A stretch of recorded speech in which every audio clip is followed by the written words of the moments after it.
C'est une des histoires les plus surprenantes qu'il m'ait été donné d'entendre.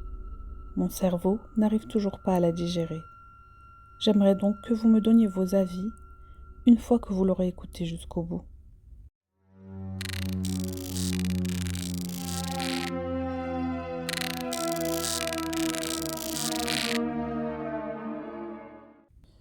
L'histoire de Nihed commence en 2012. Elle nous raconte comment tout ça a commencé, avant d'arriver à l'événement principal de cette histoire. J'étais jeune et vivais chez mes parents, qui vont par la suite couper les ponts avec moi. J'avais arrêté l'école pour des raisons que je vous donnerai plus tard. Bref, je vivais tout à fait normalement, comme toute adolescente, jusqu'au jour où je vais rencontrer un garçon, Omar, qui voulait demander ma main.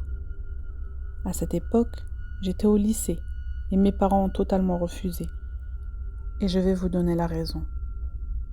Ma sœur avait eu vent de la réputation de Omar, un séducteur qui changeait de copine très souvent et qui faisait usage de toutes sortes de substances illicites.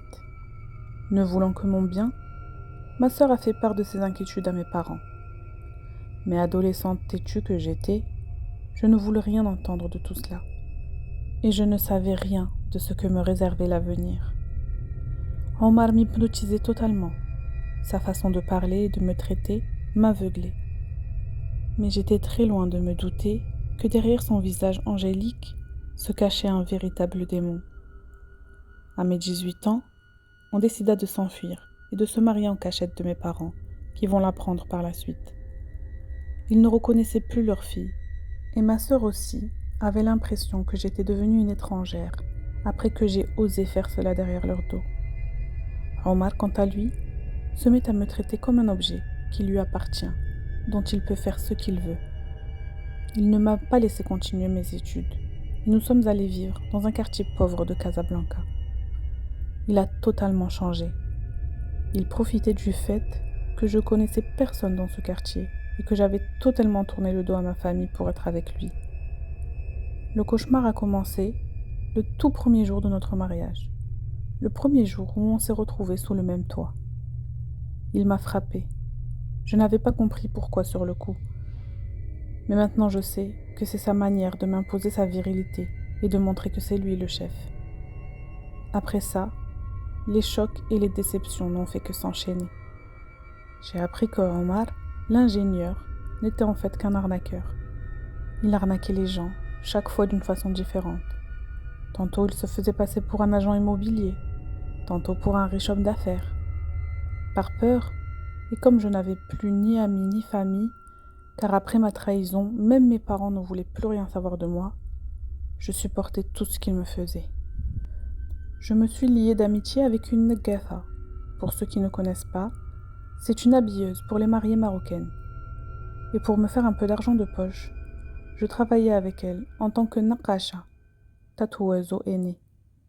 Bien sûr, cet argent, il s'est vite mis à me le prendre. Et des fois, quand j'avais une cliente à tatouer, même si je le prévenais des jours à l'avance et qu'il me donnait son accord, eh bien au dernier moment, il ne me laissait pas sortir et me battait sans raison. Jusqu'au jour où tout va basculer. Je suis sortie la nuit sous la pluie, les rues étaient vides, je marchais sans destination comme une folle en pleurant, et peut-être certains d'entre vous ont déjà deviné ce qui m'était arrivé. Quand je suis revenue à mes esprits, je me suis retrouvée perdue. Je ne savais pas du tout où j'étais. Et la seule chose que j'ai pu faire, c'est m'asseoir sur le bord de la route et pleurer de plus belle.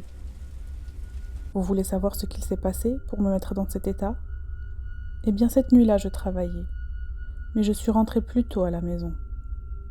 Et je n'ai rien vu, mais j'ai entendu. Arrivée devant la porte de chez moi, une femme en train de rire avec mon mari. Le choc, en plus de savoir que mon mari se trouvait avec une autre femme, c'est d'avoir reconnu la voix de ma voisine, celle que je considérais comme ma sœur et à qui je racontais tout. J'aurais pu tout supporter, mais pas ça. Surtout venant de cette femme que je pensais si proche de moi. J'ai ouvert la porte tout doucement pour éviter de le réveiller s'il s'était endormi, sinon j'allais comme d'habitude en prendre pour mon grade. Mais à la place, j'ai eu cette surprise. Je n'ai rien vu comme je vous ai dit, mais j'ai très bien reconnu leur voix. De plus, je n'avais pas la force de les confronter. C'est pour cela que je suis partie en courant après avoir refermé la porte. Pendant que j'étais en larmes, perdue dans mes pensées au bord de la route, la voix d'une vieille dame m'a ramenée à la réalité.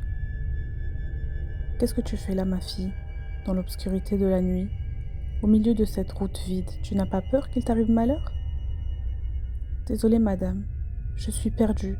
J'ai marché sans faire attention et je me suis retrouvée ici. » Je lui ai répondu en essayant de cacher mes larmes, mais en vain. Elle m'a regardé bien en face et m'a demandé si je pleurais. « Tu pleures, ma fille? Parce que tu es perdue? Ou y a-t-il une autre raison ?» J'ai ressenti à ce moment-là qu'elle connaissait très bien la raison de mon chagrin. « Madame, y a-t-il pire que de se retrouver perdue au milieu de la nuit ? » Je sais pas. L'adultère, par exemple ? Je suis abasourdie par sa réponse. Et avant même que je lui demande comment elle pouvait savoir, elle me dit : « Il y a dans tes yeux une grande souffrance. Une souffrance qui ne peut venir que de la trahison de personnes très proches. » Je n'ai donc pas pu retenir mes larmes à ce moment-là. Puis je lui ai demandé si elle connaissait la route pour me faire sortir de ce chemin perdu. Sortir d'ici, c'est facile, mais sortir de ta situation va être très compliqué. Je vois que tu n'as pas envie de parler, donc je ne vais pas t'embêter plus longtemps. Voilà par où passer pour rejoindre la route principale. Puis, avant que je m'en aille, elle m'a attrapé fermement l'épaule. Si tu as besoin de parler, viens me voir. Je t'apprendrai à ne plus jamais subir d'injustice. La voix avec laquelle elle a prononcé cette dernière phrase ne s'effacera jamais de ma tête, et la force avec laquelle elle m'a attrapé non plus, car pour une femme de son âge, je dirais 80 ans environ, ce n'était pas normal. Je n'étais finalement pas très loin de la maison dans laquelle j'aurais jamais pensé retourner après ce que j'y avais entendu. Mais comme vous le savez, je n'ai nulle part où aller. Je suis la dernière personne que ma famille a envie de voir après ce que je leur ai fait. Je me rends maintenant compte de mon erreur. J'ai tourné le dos à toute ma famille pour une personne qui ne vaut même pas la terre sur laquelle mes parents ont marché. Dès que j'ai passé la porte de chez moi, une avalanche de coups et de gifles s'est abattue sur moi, et j'essayais tant bien que mal de protéger mon visage de ces coups. Le même scénario violent se répétait encore. Une fois qu'il a fini de me frapper et de m'insulter des pires choses, il m'a enfin demandé ce qui m'avait retardé jusqu'à cette heure-ci, en continuant de m'insulter, de me rabaisser et de me traiter de fille qui a fui sa famille. Quand il a fini, je n'ai montré aucune émotion. Je n'ai même pas montré que j'étais au courant de ce qu'il faisait avec Hanan, ma voisine. J'ai répondu dans le plus grand des calmes. Désolée, j'avais pas vu l'heure. Je savais très bien que ça allait l'enrager de ne me voir ni pleurer ni supplier, car il aimait trop me voir dans cet état. Écoute-moi bien, je t'ai ramassé de la rue. Estime-toi heureuse que j'ai voulu de toi, et remercie Dieu que je te loge et que je te nourrisse. Ne soyez pas choqués. C'est la façon dont il me parle tout le temps. Je n'ai pas pu fermer l'œil de la nuit. J'ai réfléchi à comment me venger d'eux, comment revenir à ma famille et qu'ils m'acceptent. Puis j'ai pensé à ce que m'avait dit la vieille dame. Demain, il faut absolument que je trouve un moyen de la retrouver. Pourquoi faire, me direz-vous ? En quoi pourrait-elle m'aider ? Eh bien, croyez-moi, c'est moi qui ai parlé avec elle et qui ai ressenti que ma solution se trouvait chez elle. Après toutes ces pensées, je me suis finalement endormie. C'est la première fois depuis longtemps que je dors aussi bien. À mon réveil, Omar n'est pas là. Et comme d'habitude, il passe son temps à traîner dehors. Tant mieux, je vais pouvoir sortir et retourner voir la vieille dame. J'avais l'intime conviction que la solution à mes problèmes se trouvait chez elle. Je suis donc sortie, en espérant retrouver le chemin. Mais à ma grande surprise, c'est comme si mes jambes savaient exactement où me mener. Cette rue n'avait rien à voir en journée avec ce que j'avais vu la nuit. Elle est très animée, et si je n'avais pas reconnu le trottoir sur lequel j'ai pleuré, je n'aurais jamais cru qu'il s'agissait de la même rue. Je décide de demander à un jeune homme qui vend des cigarettes au détail s'il pouvait m'indiquer où trouver cette dame. Je lui ai dit qu'il s'agissait de ma tante et ai tout de suite donné une description physique pour éviter qu'il me demande son prénom, que bien sûr je ne connais pas. C'est une vieille dame aux cheveux blancs, elle porte un foulard et elle s'habille tout en noir. Elle a le dos courbé et le visage rond. J'ai fini à peine ma description qu'il me répond. La hawla wa la quwwata illa billah. Non, désolé, je connais personne qui ressemble à ça. J'insiste un peu, mais il ne veut rien savoir. Sa façon de me répondre était un peu étrange. J'ai donc continué mes recherches auprès de l'épicier du coin et des personnes qui vivent dans cette rue. Mais ils ont tous eu la même réaction. Ils répondent avec la peur aux yeux qu'ils ne connaissent pas cette dame. Je finis par demander à une dame assez âgée qui vend du pain et des msemen sur le bord de la route. Hajja, désolée de te déranger, mais je cherche ma tante. Je ne comprends pas pourquoi toutes les personnes à qui je la décris me répondent bizarrement qu'ils ne la connaissent pas. Dis-moi, ma fille, si elle habite dans cette rue, je la connais forcément. Je ne pense pas que les gens ne voulaient pas t'aider, mais peut-être qu'ils ne la connaissent vraiment pas. Je suis née ici, donc si elle habite là, je la connais forcément. Décris-la moi, et si tu connais son prénom, ce sera encore mieux. Je me souviens pas de son prénom, j'étais trop petite la dernière fois que je l'ai vue. Je sais juste qu'elle habite par ici. Sans insister, elle me demande de lui décrire la dame, ce que je fais sans tarder.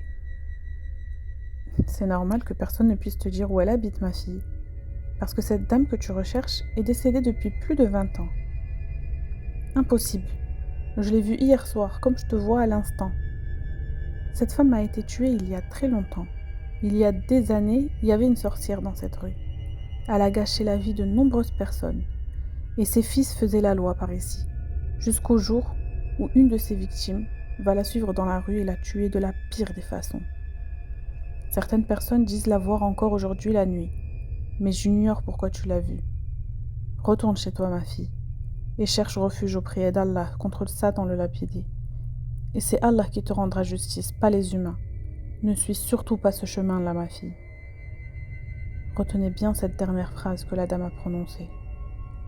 Peut-être que ce que j'ai vu cette nuit n'était qu'hallucination.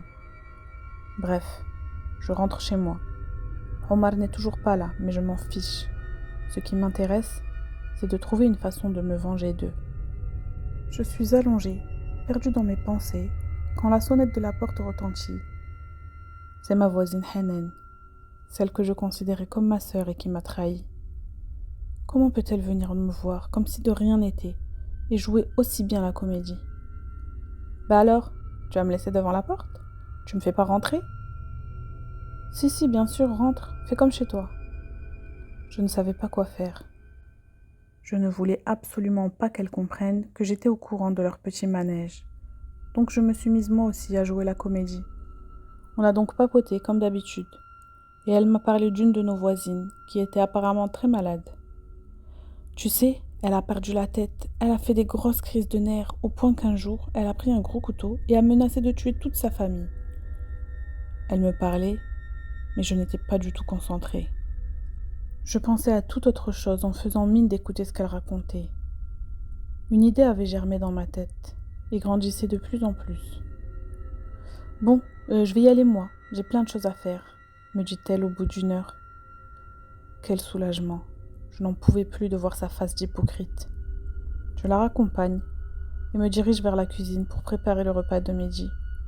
Et vous ne devinerez jamais ce que j'y ai vu. Là, debout devant ma gazinière, la vieille dame d'hier soir, en train de faire à manger. Le repas sera bientôt prêt. La cuisine de Khaltina Emma est réputée, tu verras, c'est délicieux. Viens sentir la bonne odeur. J'approche pour regarder ce qu'elle cuisine, et c'est la tête de Omar qui est dans cette marmite. J'ai sursauté et me suis réveillée sur mon lit. Tout cela n'était donc qu'un rêve? Je me lève vérifier dans la cuisine, mais rien. Il n'y a personne. Je me suis donc affairée à préparer le repas. Peu de temps après, Omar rentre et me trouve en train de faire à manger. C'est que maintenant que tu t'es décidé à cuisiner? Je lui réponds très calmement. Va te changer et tu trouveras le repas prêt. Il alla se changer et s'allonger le temps que je finisse. Mais je me rappelle alors que je dois aller à la pharmacie, pas celle de mon quartier, une quelques rues plus loin. Vous saurez plus tard pourquoi. J'ai jeté un coup d'œil dans la chambre et Omar s'est endormi. Je suis donc sortie tout doucement pour aller dans une pharmacie assez éloignée pour que personne ne m'y connaisse, ni moi, ni Omar. J'ai expliqué à la pharmacienne que j'avais beaucoup de mal à dormir et qu'il me fallait un somnifère. Elle m'en a donc proposé un et m'a expliqué la posologie. Je suis retournée chez moi et Omar dort encore. Dans la cuisine, j'ai réduit 2 comprimés de somnifères en poudre très fines pour les ajouter dans son assiette. Pourquoi, me direz-vous? Eh bien, soyez patient. Vous allez bientôt comprendre. Je le réveille et lui pose donc à manger et le regarde faire. Tu vas me surveiller longtemps comme ça? Mange! Non, non, j'ai pas faim. Il en avait tellement rien à faire, que je mange ou pas, qu'il n'a rien relevé. Bon, je dois sortir, j'ai un truc à faire, me dit-il en allant s'allonger un peu.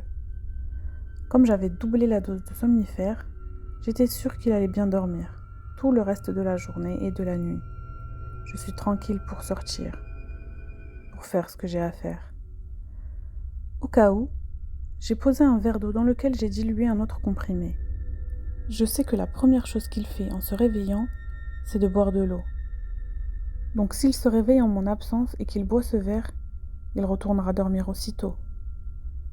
J'ai pris avec moi les économies que j'avais cachées et gagnées de mon travail de hennaya. Et à la tombée de la nuit, je suis retournée dans la même rue que la dernière fois. Et cette fois, j'ai bien trouvé la vieille dame, debout sur le trottoir, comme si elle attendait ma venue. Le plus étrange, c'est que je n'avais absolument pas peur, ni d'elle, ni de ce que j'allais faire. La haine que j'avais pour Omar et Hanan prenait le dessus sur toutes les autres émotions. Tu es venu demander après moi? Tu as su qui j'étais, mais tu es quand même revenu. Oui, je veux que tu me donnes la solution à mes problèmes. La solution a un prix, tu sais. Ton prix sera le mien. Je te donnerai toutes mes économies, pourvu que tu m'aides. Le prix de mon aide est grand et difficile. Il ne sera jamais aussi difficile que la vie que je mène actuellement. Elle me sort un genre de poudre et me l'attend. Voici ta solution, ma fille. Fais-moi confiance. Ils vont souffrir et finiront par mourir. À cause d'eux, je suis déjà morte de l'intérieur, donc ce n'est pas grave qu'ils meurent à leur tour. Puis je tends la main pour prendre le flacon, qu'elle retient en me disant « Avant que tu le prennes, sache que c'est en échange de ta vie. Tu as eu le message en rêve et tu sais exactement ce qui va arriver à ton mari, n'est-ce pas? Ce n'est pas un problème, Khalti Naïma. Si ça peut éteindre le feu qui me consume de l'intérieur, je ne reculerai devant rien. Vous allez me prendre pour une folle après tout ce que je vous ai raconté. Moi-même, je ne sais pas avec qui je parle. Un humain, un djinn, ou même le qarin de cette femme décédée. Tout ce que j'ai en tête, c'est la vengeance. Je veux voir Hanan et Omar souffrir. Khalti Naïma, qu'est-ce que tu es exactement? L'important n'est pas ce que je suis. L'important, c'est que tu aies ta vengeance. Je ne comprends toujours pas pourquoi je n'avais pas peur du tout en sa présence. Mais bref, je suis donc rentrée chez moi. Omar est encore endormi et le niveau de l'eau dans le verre avait diminué. Heureusement que j'ai pensé à y mettre du somnifère. Sinon, il se serait réveillé, ne m'aurait pas trouvé à la maison en pleine nuit. Et vous savez ce qu'il aurait fait. J'ai donc vidé le reste de l'eau et remplacé par de l'eau normale. Je souhaite qu'il se réveille maintenant, car la prochaine étape de ma vengeance va commencer. C'est la 2e nuit d'affilée, pendant laquelle je m'endors apaisée. Le matin, à mon réveil, Omar est sorti comme à son habitude. Je me suis levée pour faire à manger et j'ai ajouté ma petite poudre aux épices.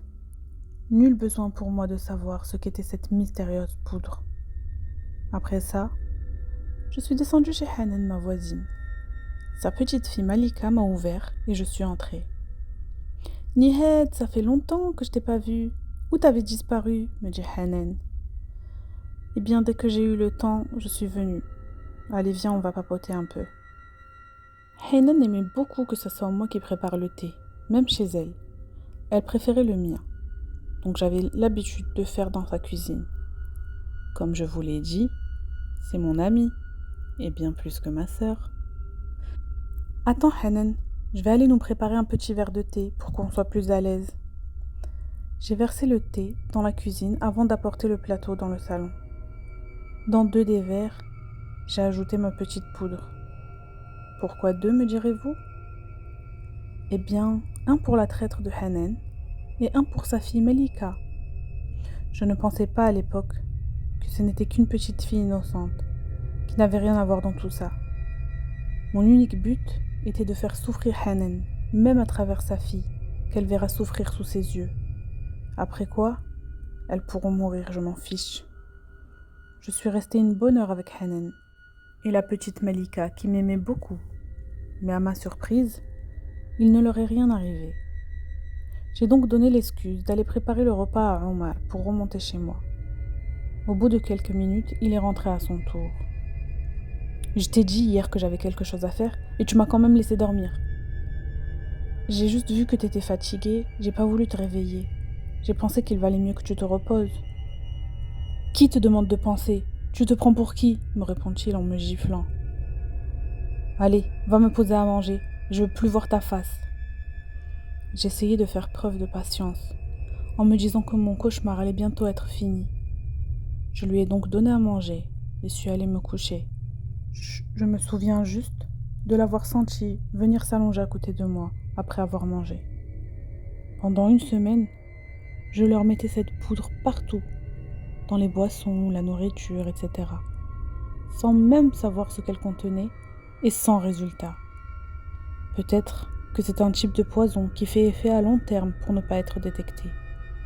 Bref, rien ne se passe. Jusqu'à cette nuit, où les hurlements de Hanan retentissent dans tout le quartier. « Omar, réveille-toi, c'est quoi ces cris, tu entends ?» Je sais pas, je crois que ça vient de chez ta copine Hanan. Nous descendons en catastrophe chez elle, et c'est bien ce que j'ai pensé. Un attroupement autour d'elle qui hurle et qui pleure avec sa fille dans les bras. « Qu'est-ce qui se passe, Hanan ?» Je sais pas, ça fait plusieurs jours qu'elle a mal au ventre, on l'a amenée chez les médecins avec son père, elle a pris des médicaments mais rien à faire, et là elle se réveille plus. On s'est donc rendu aux urgences. Ils ont tout de suite pris Malika en charge. On s'assoit dans la salle d'attente, Hanan, son mari, Omar et moi. Je jubile intérieurement de voir Hanan dans cet état. Ce qui arrive à sa fille n'est qu'un avant-goût et me prouve que ma délivrance est proche. Et c'est bientôt leur tour à eux aussi. Les médecins n'ont même pas pensé à l'empoisonnement. Pour eux, la petite fille était juste malade. De mon côté, je vais lui rendre visite souvent à l'hôpital. Je joue très bien mon rôle d'amie et de sœur qui s'inquiète pour l'enfant de sa voisine. Bah quoi, il n'y a pas que Hanan qui sache jouer la comédie. Je lui rends juste l'appareil. Pendant cette période, je vois les effets de ma poudre sur Hanan et Omar. Elle se plaint qu'elle perd beaucoup de cheveux et qu'elle a énormément de mal à dormir la nuit, car elle voit des horreurs dans son sommeil. Bizarrement, Omar aussi se réveille en hurlant toutes les nuits à cause d'atroces cauchemars. Moi aussi je fais un rêve, le même tous les soirs. Je vois la vieille dame qui me répète sans cesse: « C'est bientôt fini ma fille, c'est bientôt fini. » Les jours passent et je vois leur santé se dégrader. Omar fait des crises en plein jour. Il hurle et me dit: « Hanan, je t'en supplie, ne les laisse pas m'emmener. » Il est terrifié par des visions qui commencent à moi-même me faire peur. J'étais tout de même très heureuse de les voir dans cet état. Un jour, que je jouais mon rôle de soutien chez Hanan, son téléphone sonne et elle apprend la triste nouvelle de la mort de sa fille qui n'avait même pas 8 ans. La raison de son décès est encore floue pour les médecins.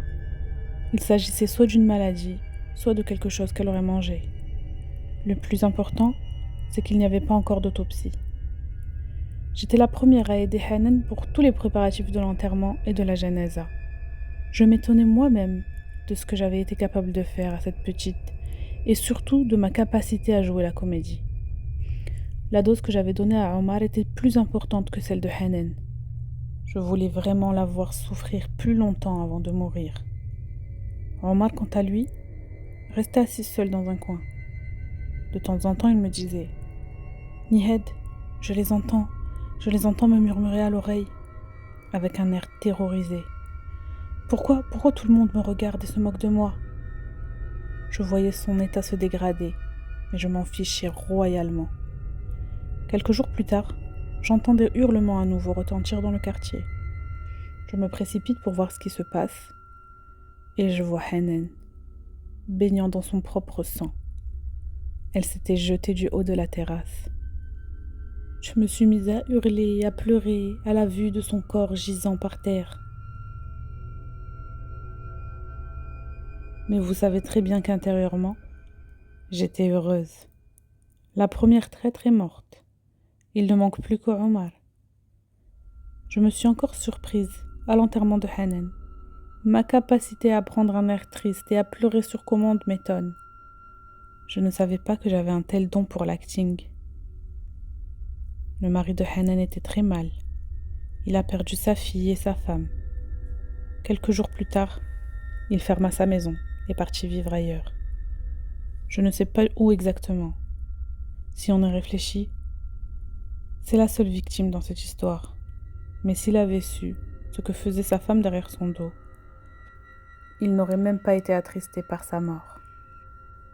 Omar, quant à lui, me dit voir Hanan partout dans la maison. Nihed, je vois Hanan partout alors qu'elle est morte. Elle me dit que je vais bientôt la rejoindre et qu'elle m'attend. T'es qu'un fou, je lui réponds. Je n'avais plus peur de lui. Il n'avait plus la force de me frapper. Sa seule arme était sa langue. Je lui ai donc tout raconté depuis le début. Ce que j'ai vu, ce que je leur ai fait pour me venger, tout. S'il trouve la force d'aller le répéter à quelqu'un, qu'il le fasse. De toute façon, tout le quartier croit qu'il est devenu complètement fou et me complimente de quand même m'occuper de lui et de ne pas le laisser tomber. Je savais malgré tout que quelqu'un finirait par comprendre ce qu'il s'était passé. Le bruit courait déjà que la petite Malika n'était pas morte de mort naturelle. L'autopsie a montré qu'elle avait été empoisonnée à petite dose pendant une longue période. Ce n'était qu'une question de temps avant qu'on remonte jusqu'à moi. Mais les gens du quartier pensaient que sa propre mère l'avait empoisonnée et que c'est pour cela qu'elle s'était donné la mort. De toute façon, je m'en fichais royalement. J'avais eu ma vengeance. Et je savais déjà que j'allais payer de ma vie. Avant ça, je voulais quand même finir de me venger de Omar. Si je le laissais comme ça, il allait juste finir par mourir de maladie. Mais je voulais qu'il soit conscient et éveillé, me voyant l'immoler par le feu, voir la terreur dans ses yeux. J'ai mis le feu à la chambre dans laquelle il était allongé et je l'ai enfermé. Puis j'ai mis le feu à la maison et suis descendue. Les voisins ont vite appelé les secours pour éteindre le feu. Mais c'est trop tard. Omar est mort. J'ai été arrêtée. De toute façon, je ne m'étais pas enfuie. Je suis restée en face de la maison à regarder le spectacle. Les voisins ont témoigné m'avoir vu sortir, juste avant que la maison prenne feu.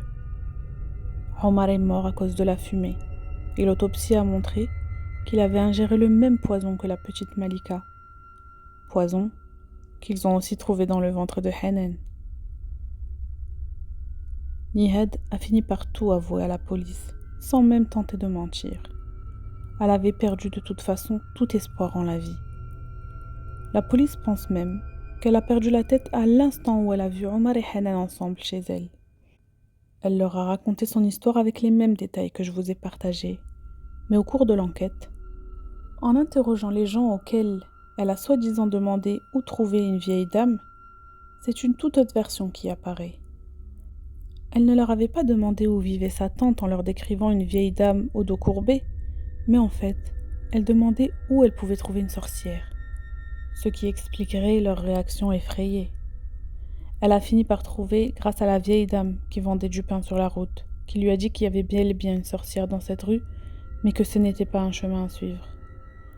Nihed aurait eu connaissance de cette sorcière par une de ses clientes, qui a parlé devant elle d'une chouafa dans cette rue. Nihed s'était donc rendu chez la sorcière, qui lui a donné une liste de choses à acheter chez les épiciers qui vendent ce genre de marchandises maudites. Ce qu'elle a fait ce jour où elle a endormi Omar. Toutes ses économies sont passées, et elle a tout apporté à la chouafa qui lui a préparé le poison. Ce qui est étrange, c'est que pour Nihed, sa version est bel et bien réelle. Elle a bien vu une dame décédée il y a 20 ans. A-t-elle menti pour être jugée en tant que malade mentale? Nous ne le saurons jamais. Nihed finira par décéder avant même son jugement. Certains disent qu'elle aurait elle-même mangé le poison, mais rien ne prouve cette version. Et Nihed l'aurait sûrement dit aux enquêteurs si c'était le cas, car elle n'a nié aucun autre détail de l'histoire. Quant à la sorcière, aucune information n'est connue à ce jour. A-t-elle été arrêtée? Est-elle toujours vivante? Dieu seul le sait.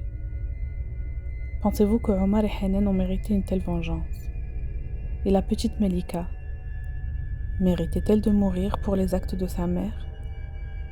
Quant à Nihed, je pense que sa vie a pris une très mauvaise tournure à partir du moment où elle a elle-même décidé de fuir ses parents pour un homme qui ne la méritait pas. Encore une fois, cette histoire nous montre que le chemin de la sorcellerie, de la magie, ne mène en aucun cas vers un avenir joyeux.